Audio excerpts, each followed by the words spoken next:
चलिए बात करते हैं उस कंपनी के जिसके लिए है केवाईसी, और आज हम बात करेंगे सेंचुरी प्लाई के दूसरे नतीजों पर। कंपनी का मुनाफा 5% और एबिटा करीब 23% गिरा है। एक्चुअली प्रॉफिट तो फिर भी उतना कम नहीं, लेकिन अदर फ्रंट पर अगर आप देखेंगे तो रेवेन्यू में भी करीब 12% की गिरावट देखने को मिली है और एबिटा लेवल पे 23% की कमजोरी है। मार्जिन 6% कॉन्ट्रैक्ट हुए हैं। तो यानी नंबर्स जो है ऑल सेगमेंट जितने में भी ये प्ले करते हैं उसमें दबाव देखने को मिला, चाहे लैमिनेट्स का सेगमेंट हो, प्लाईवुड का हो, एमडीएफ का हो, पार्टिकल बोर्ड का हो, प्रेशर है सब जगह पे। तो ये ऐसा क्यों है और इससे आगे के लिए क्या आउटलुक मिलता है, इस पर हम बातचीत करेंगे। हमारे साथ कंपनी के एग्जीक्यूटिव डायरेक्टर केशव भजनका जी जुड़ गए हैं। केशव जी, बहुत बहुत स्वागत है आपका सीएनबीसी आवाज पर। मुझे लगता है कि मैं सवाल फ्रेम ना करूं, आप ही बता दें कि कहां से शुरू किया जाए, मतलब ये नंबर ऐसे क्यों है? Good morning. देखिए, Q2 में काफी इन्फ्लेशनरी प्रेशर था, लेकिन जो आप एबिटा की फिगर्स की बात कर रहे हैं, इसमें एक वन टाइम एक्सेप्शनल लॉस हमने बुक किया है जो करीब 47 करोड़ का है। This is with regards to our Myanmar subsidiary. जैसा आपको पता है कि म्यांमार में अभी मिलिट्री रेजिम आ गया है, वहां पर बिजनेस ऑपरेट करना बहुत मुश्किल हो रहा था और ये देखते हुए हमने उस सब्सिडियरी को राइट ऑफ करने का डिसीजन दिया। तो ये जो लॉस है ये कैश लॉस नहीं है, it is a book keeping loss, but yes, हम लोग अपने म्यांमार यूनिट को डिसकंटिन्यू कर रहे हैं। अगर आप इसको हटा देते हैं तो हमारा बेटा 17% से ऊपर है, which is better than what we had expected. तो ये जो आप बेटा धीमा दिख रहे हैं, गिरा हुआ दिख रहे हैं, इसका प्राइमरी रीजन वो one time loss right of है।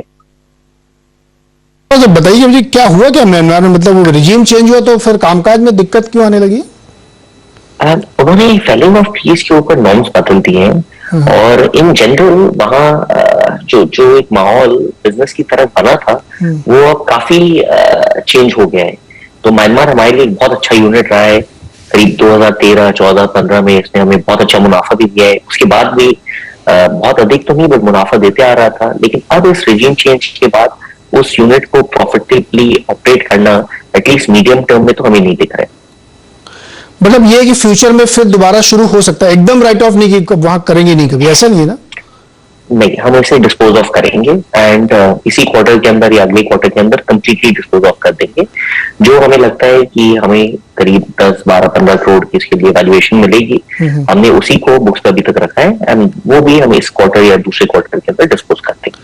तो यानी म्यांमार से एकदम अब नमस्कार है, उधर नहीं जाने का? बिल्कुल बिल्कुल।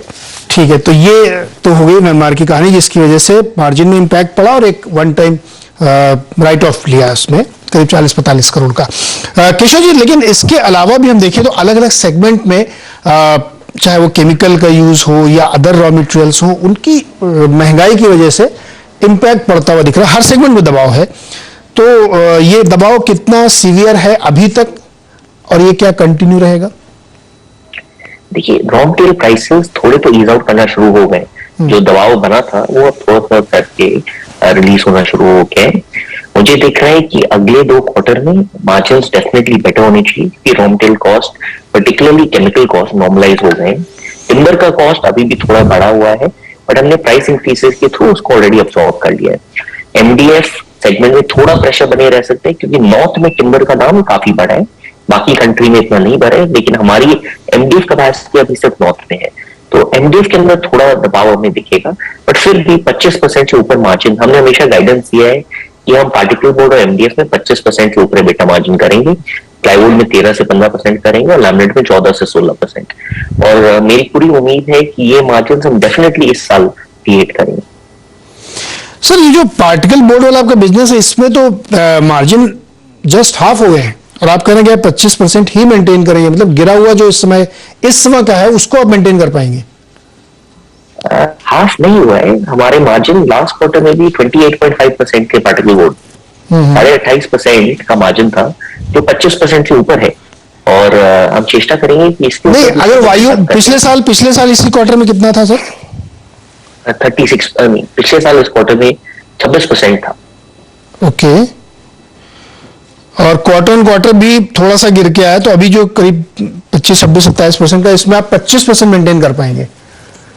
हम डेफिनेटली कोशिश करेंगे कि हम जिस मार्जिन पे 28.5 जो डिलीवर किए हैं उससे भी बेहतर करें, लेकिन हमारी गाइडेंस ये है लॉन्ग टर्म के लिए कि हम 25% से ऊपर डेफिनेटली करें। ये तो बहुत ही हाई कैपिटल इंटेंसिव बिजनेस है सर, इसमें तो आपको लगातार ये इन्फ्यूजन करना ही पड़ेगा। इस कैपेसिटी में अभी हम और कोई इन्फ्यूजन नहीं कर रहे हैं, हम एक नई कैपेसिटी लेके आ रहे हैं। लेकिन अगर आप इस कैपेसिटी का आज के दिन परफॉर्मेंस देखेंगे तो ये करीब 60-65 करोड़ में एस्टेब्लिश हुई थी, और अभी ये हमें हाफ ईयर में करीब करोड़ का एबिटा दे चुकी है। तो it is an outstanding unit, the performance has been very very strong. But हाँ, अब हमारी जो नई कैपेसिटी आएगी उसमें केपेक्स ज्यादा लगेगा, क्योंकि हम एक कंटिन्यूअस प्रेस के लिए जाएंगे, लेकिन उस कंटिन्यूअस प्रेस में हमें बहुत एडवांटेजेस भी मिलेंगे। आज के दिन हम सिर्फ 9 mm से ऊपर की साइज बना सकते हैं, वो भी सिर्फ 8/6 या 9/6 में। जैसे ही नई प्रेस आएगी ये सारे लिमिटेशन दूर हो जाएंगे।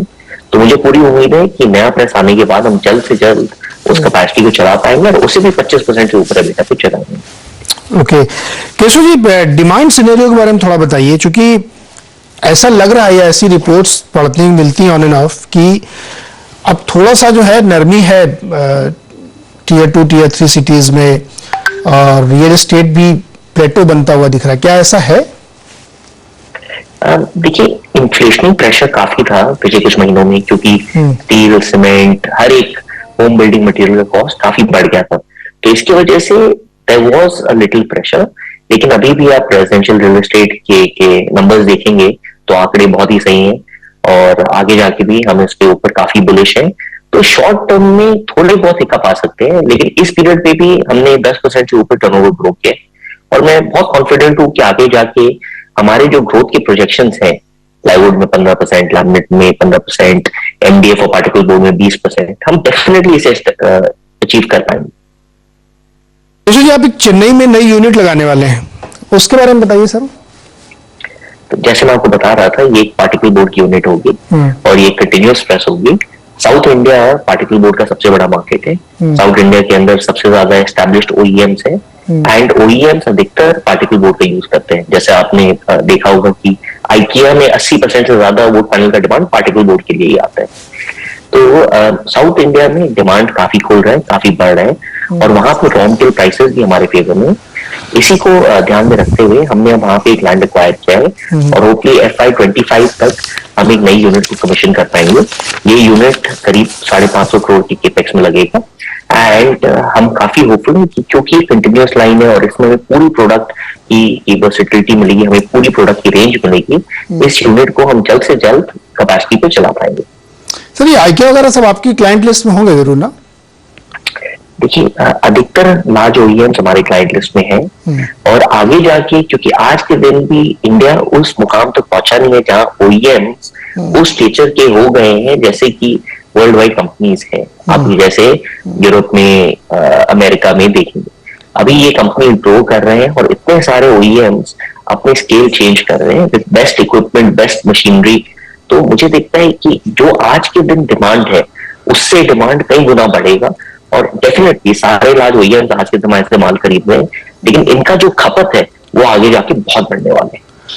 ओके सर, एक लास्ट क्वेश्चन, एजुकेशनल क्वेश्चन है ये जो एमडीएफ है आपका और ये जो पार्टिकल बोर्ड, ये इंजीनियर्ड वुड कह सकते हैं इनको, और ये जो ट्रेडिशनल वाला होता है, तो इसमें कौन बढ़िया होता है, ड्यूरेबल होता है, उसके बारे में बताइए थोड़ा सर। ये जो आदमी तीनों बना रहे हैं उसके लिए बहुत मुश्किल क्वेश्चन इसीलिए तो मैंने आपसे पूछा सर। लेकिन देखिए, प्लाईवुड सबसे ड्यूरेबल प्रोडक्ट है। प्लाईवुड में अगर आप देखेंगे तो प्लाईवुड का प्राइस एमडीएफ से डबल है और पार्टिकल बोर्ड से ट्रिपल है। मतलब पार्टिकल बोर्ड का प्राइस 1/3 होगा, एमडीएफ का हाफ होगा। Plywood is the most stable, the most durable product. आज के दिन भी अगर आपको एक life time warranty, life time उसके लिए प्रोडक्ट चाहिए तो प्लाईवुड ही होगा। लेकिन अलग अलग यूसेजेस पे जिसके पास प्रोपेंसिटी टू स्पेंडिंग है, जिसके पास इतना इकोनॉमिक एबिलिटी नहीं है, वो एमडीएफ से भी फर्नीचर बना सकता है जो एक लॉन्ग टर्म ड्यूरेशन के लिए लास्ट करेगा, may be not as long as plywood. और particle board machine made furniture में सबसे फेवरेबल है because it is the easiest to mould and it has a very good surface finish. तो आज के दिन particle board for office usage, for temporary जो आपके 5, 7, 10 साल का होराइजन है उसके लिए पार्टिकल बोर्ड, उससे थोड़ा लंबा समय के लिए एमडीएफ, और फिर अफोर्डेबिलिटी के हिसाब से जो अफोर्ड कर सकता है उसके लिए प्लाईवुड। यूसेज हमें इस हिसाब से देखना चाहिए। बहुत ही अच्छे से सर आपने एक्सप्लेन किया। आजकल लगा कि एमडीएफ का यूज बहुत होता है, बड़ी फर्नीचर की दुकान में सब एमडीएफ मिलेगा। पार्टिकल बोर्ड में ब्यूटी बहुत होती है क्योंकि वो बहुत ही गजब फिनिश होती है, लेकिन हाँ बिल्कुल सही कहा आपने कि अलग अलग यूजेस और अलग अलग अफोर्डेबिलिटी के प्रोडक्ट है सारे। सर बहुत बहुत शुक्रिया हमारे साथ जुड़ने के लिए और अगले क्वार्टर के लिए बहुत शुभकामनाएं आपको। Thank you so much. तो सेंचुरी प्लाई बोर्ड, देखिए बीच बीच में मैं आपको एक आध इंडस्ट्री नॉलेज भी दिलवाता रहता हूँ कि तीनों के फर्क क्या है और कैसे यूज और क्या प्राइसिंग हो सकती है। फिलहाल 592 रुपए पे ट्रेड कर रहा है सेंचुरी प्लाई, और छोटा सा एक ब्रेक लेंगे यहाँ से, ब्रेक के बाद मार्केट की थोड़ी चर्चा करेंगे।